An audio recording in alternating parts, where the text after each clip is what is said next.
আসসালামু আলাইকুম ভিউয়ার্স। বাংলাদেশের সর্বশেষ আপডেট সংবাদে আপনাদের স্বাগত। জানিয়ে দিব হাতে থাকা সর্বশেষ আপডেট বাংলা সংবাদ। প্রথমেই সংবাদ শিরোনাম। গোপন কারাগারে শিশুদেরও বন্দী রাখতেন হাসিনা, দেওয়া হতো না মায়ের দুধ।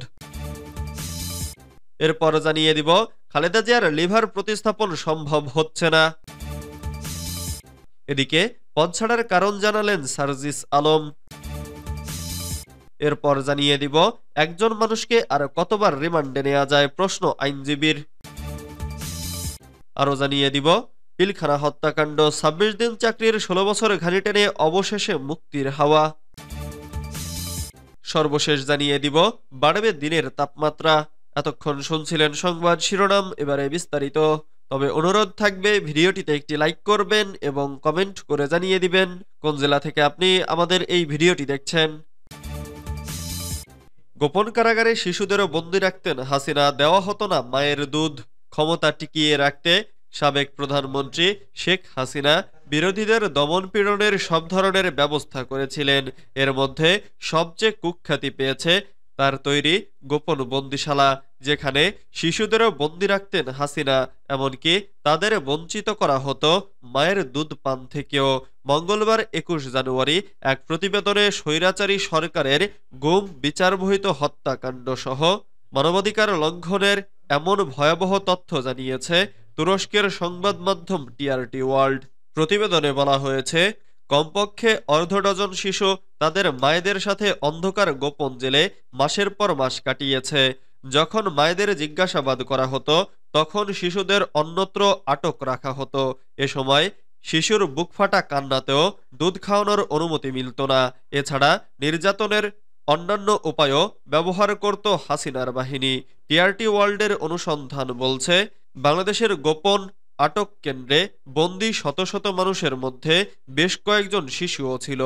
বর্তমান ক্ষমতাচ্যুত প্রধানমন্ত্রী শেখ হাসিনার আমলে পরিচালিত জোরপূর্বক গুমের ঘটনাগুলোর তদন্তে এমন চিত্র প্রকাশ পেয়েছে।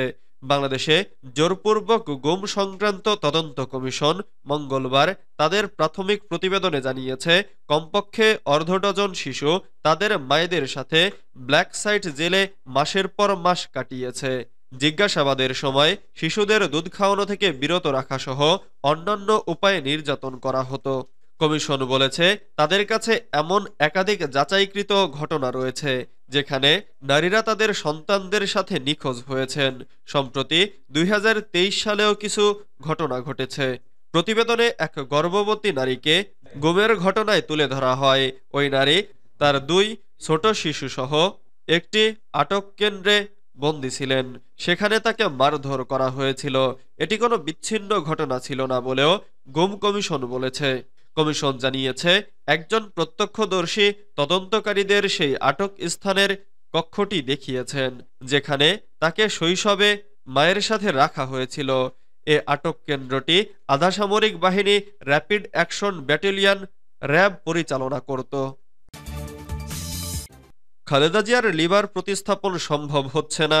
দ্য লন্ডন ক্লিনিকে চিকিৎসাধীন বিএনপি চেয়ারপারসন খালেদা জিয়ার লিভার প্রতিস্থাপন সম্ভব হচ্ছে না। বিকল্প হিসেবে লিভারের ওপর যাতে চাপ না পড়ে সেজন্য তাকে হিউম্যান সিরাম অ্যালবুমিন দেওয়া হচ্ছে। স্বাস্থ্য ঝুঁকির কথা চিন্তা করে মেডিকেল বোর্ড এই সিদ্ধান্ত নিয়েছে। মঙ্গলবার ২১ জানুয়ারি সন্ধ্যায় লন্ডন থেকে এক চিকিৎসক জানান খালেদা জিয়ার শরীরে নতুন যে জটিলতা তৈরি হয়েছিল তা অনেকটা কেটেছে। বলা যায় পরিস্থিতি উন্নতির দিকে। তার শারীরিক এই অবস্থায় লিভার প্রতিস্থাপন করা সম্ভব নয়। এটি ঝুঁকিপূর্ণ কাজ। স্বাস্থ্যের অনেক দিক পর্যালোচনা করে সিদ্ধান্ত নিতে হয়। তার শারীরিক অবস্থা এখন স্থিতিশীল থাকলেও অনেক জটিলতা রয়ে গেছে। বয়সও বড় ফ্যাক্টর। তিনি বলেন শারীরিক সক্ষমতা যখন ভালো ছিল তখন বিদেশে নেওয়া গেলে একটা সুযোগ থাকত। অর্থাৎ এভারকেয়ার হাসপাতালে যখন চিকিৎসাধীন ছিলেন তখন মেডিকেল বোর্ড বারবার তাগাদা দিয়েছিল উন্নত চিকিৎসায় বিদেশে পাঠাতে। সেটি সম্ভব হয়নি।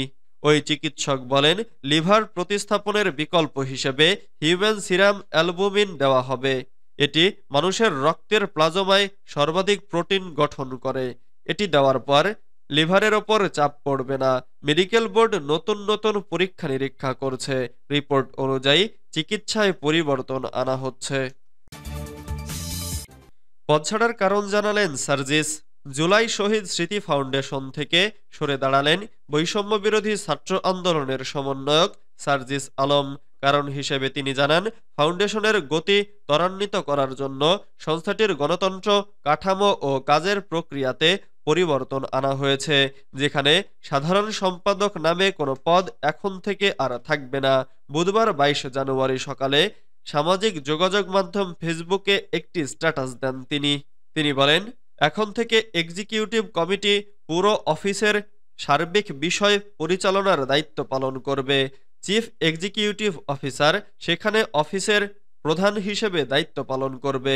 মীর মাহবুবুর রহমান স্নিগ্ধ বর্তমানে সিইও হিসেবে দায়িত্ব পালন করছে।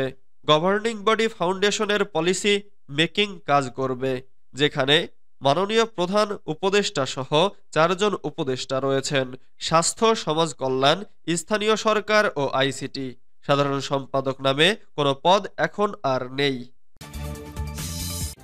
একজন মানুষকে আর কতবার রিমান্ডে নেওয়া যায় প্রশ্ন আইনজীবীর। মোহাম্মদপুর থানার এক ভ্যান চালককে হত্যাচেষ্টা মামলায় সাবেক আইসিটি প্রতিমন্ত্রী জুনায়েদ আহমেদ পলককে ফের ২ দিনের রিমান্ডে নেওয়া হয়েছে। এর আগে বিভিন্ন মামলায় ৩৪ দিন রিমান্ডে ছিলেন তিনি। একজন মানুষকে আর কতবার রিমান্ডে নেওয়া যায় বলে আদালতের দৃষ্টি আকর্ষণ করেছেন পলকের আইনজীবী। এ বিষয়ে পলকের কাছে জানতে চাইলে দীর্ঘশ্বাস ফেলে কিছু বলতে চান না বলে জানান। বুধবার ২২ জানুয়ারি সকালে ঢাকার metropolitan magistrate GM Farhan Ishtiaq রাষ্ট্র ও আসামি পক্ষের শুনানি শেষে পলকের ২ দিনের রিমান্ড মঞ্জুর করেন। এই মামলায় সাবেক এমপি সাদেক খান ও সাবেক ২৯ নং ওয়ার্ড কাউন্সিল সলিমুল্লাহ সোলুর ২ দিনের রিমান্ড মঞ্জুর করেছেন। পিলখানা হত্যাকাণ্ড, ২৬ দিন চাকরির ১৬ বছর ঘানি টেনে অবশেষে মুক্তির হাওয়া। পিলখানা ট্র্যাজেডির ঘটনায় বিস্ফোরক মামলায় ২৫০ জনের জামিন মঞ্জুর করেছেন ঢাকার বিশেষ ট্রাইব্যুনাল ১। গত রোববার ১৯ জানুয়ারি কেরানীগঞ্জে কেন্দ্রীয় কারাগারে স্থাপিত বিশেষ আদালত তাদের জামিন মঞ্জুর করেন। এদের মধ্যে একজন ঠাকুরগাঁওয়ের বালিয়াডাঙ্গি উপজেলার রবিউল ইসলাম। দীর্ঘ প্রায় ১৬ বছর পর মুক্তির খবরে এক নজর দেখার অপেক্ষায় তার স্বজনরা। জানা গেছে, রবিউল ইসলাম উপজেলার ভনর ইউনিয়নের নেংটিহারা গ্রামের মৃত আব্দুর রহমানের ছেলে। রবিউলের কারামুক্তির খবরে খুশি পরিবার, আত্মীয় স্বজন এবং গ্রামের লোকজন। আগামী বৃহস্পতিবার কেরানীগঞ্জ কারাগার থেকে মুক্তি পেয়ে শুক্রবার সকালে বাড়ি ফেরার কথা রয়েছে তার। বাড়বে দিনের তাপমাত্রা।